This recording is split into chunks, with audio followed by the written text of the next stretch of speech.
Saudara yang terkasih di dalam nama Tuhan Yesus Kristus, semoga kita semua dalam keadaan sehat dimanapun kita berada, agar kita bisa bekerja dengan baik hari ini. Horas dan selamat pagi buat kita semua. Sebelum kita membaca firman Tuhan yang menjadi renungan atau pengajaran buat kita hari ini, sesuai dengan yang telah diaturkan di Almanak HKBP, hari Senin 15 Juni 2026. Sebelum kita membaca firman Tuhan, terlebih dahulu kita berdoa. Mari kita berdoa. Bapa di surga, terima kasih Bapa atas berkat-Mu kepada kami umat-Mu yang percaya akan Engkau sebagai juru selamat kami yang berdosa ini. Ampunkan Tuhan segala dosa-dosa kami. Amin. Saudara sekalian dimanapun kita berada, firman Tuhan yang menjadi khotbah atau renungan kita hari ini yang tertulis di Rom 8 ayat yang pertama. Begini firman Tuhan. Demikianlah sekarang tidak ada penghukuman bagi mereka yang ada di dalam Kristus Yesus. Demikian firman Tuhan. Bapak Ibu terkasih di dalam nama Yesus Kristus, salah satu peranan Roh Kudus di dalam kehidupan kita sebagai umat yang percaya kepada Tuhan adalah Roh Kudus memerdekakan kita. Hal ini sangat jelas dikatakan pada ayat 26 ini. Demikian firman Tuhan, Roh yang memberi hidup telah memerdekakan kamu di dalam Kristus. Jadi jelas saudaraku, Roh Kuduslah yang memerdekakan kita di dalam Kristus. Jadi kita tetap ada di dalam Kristus.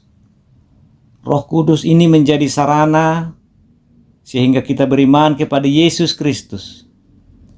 Akibat iman kita kepada Yesus Kristus, kita mengalami kemerdekaan di dalam roh ataupun di dalam Kristus.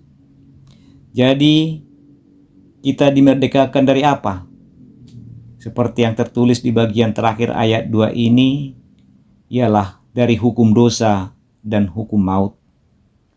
Hukum dosa dan hukum maut mengikat kita, membelenggu kita, sehingga kita tidak berdaya terhadap hukum dosa dan hukum maut itu. Dosa dan hukum maut itu memborgol kita, dan kita pasti akan mengalami kematian.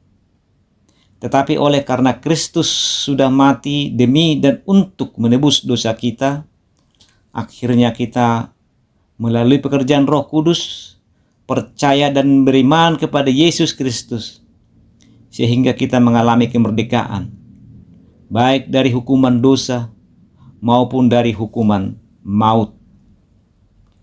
Kebenaran firman Tuhan kepada kita khusus hari ini menyoroti dari sisi akibat Roh Kudus memerdekakan kita itu seperti apa? Atau dengan kata lain, apa dampaknya dan akibatnya bila Roh Kudus memerdekakan kita dalam Kristus? Ada dua hal penting yang kita lihat di sini. Yang pertama, kehidupan kita tidak lagi menurut daging, tetapi kehidupan kita menjadi menurut roh. Kalau kita belum dimerdekakan oleh Roh Kudus, maka pastilah kita harus hidup menurut daging. Dan daging itu adalah bermusuhan dengan Allah. Jadi di sini kita melihat bahwa akibat Roh Kudus memerdekakan kita dari hukuman dosa dan hukuman maut, kita hidup menurut roh. Bukan lagi hidup menurut daging. Kalau kita hidup menurut roh, maka kita hidup di dalam damai sejahtera. Jadi kalau kita hidup menurut kedagingan, tidak mungkin berkenan kepada Allah. Tetapi kalau kita hidup menurut roh, maka kita pasti berkenan kepada Allah. Ketika hidup dalam roh, hidup dalam pimpinan Roh Kudus, ada damai sejahtera di dalam kita. Hidup kita berkenan kepada Allah. Jadi sangat penting kita mengalami kemerdekaan dari hukum dosa dan hukum maut. Karena sekali lagi kita tidak dimerdekakan dari hukuman dosa dan hukuman maut, maka kita akan hidup di dalam kedagingan kita. Dan sudah bisa dipastikan, kalau kita hidup menurut keinginan daging, damai sejahtera tidak ada di dalam hidup kita. Dan hidup kita tidak mungkin berkenan lagi kepada Allah.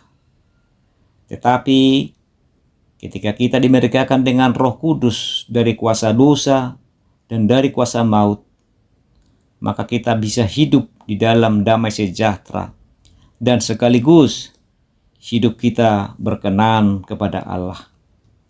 Untuk itulah saudaraku, mari kita belajar hidup di dalam pimpinan Roh Kudus dan bukan hidup menurut kedagingan. Yang kedua, ketika kita menjadikan Roh Kudus menjadi pegangan hidup kita, kita akan menjadi anak-anak Allah.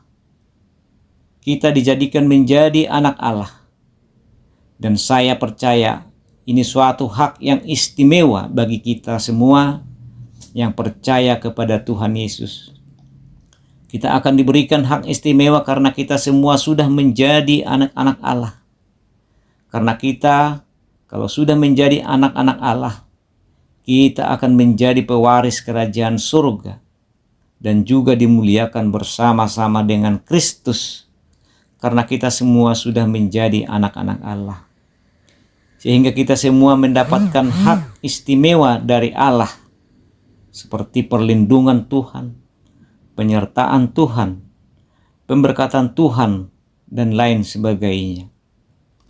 Berbahagialah kita semua sebagai umat yang percaya kepada Tuhan Yesus Kristus. Karena kita sekarang sudah dimerdekakan dari penghukuman dosa dan penghukuman maut. Amin. Mari kita berdoa. Terima kasih Tuhan Yesus Kristus atas firman dan pengajaran-Mu kepada kami hari ini.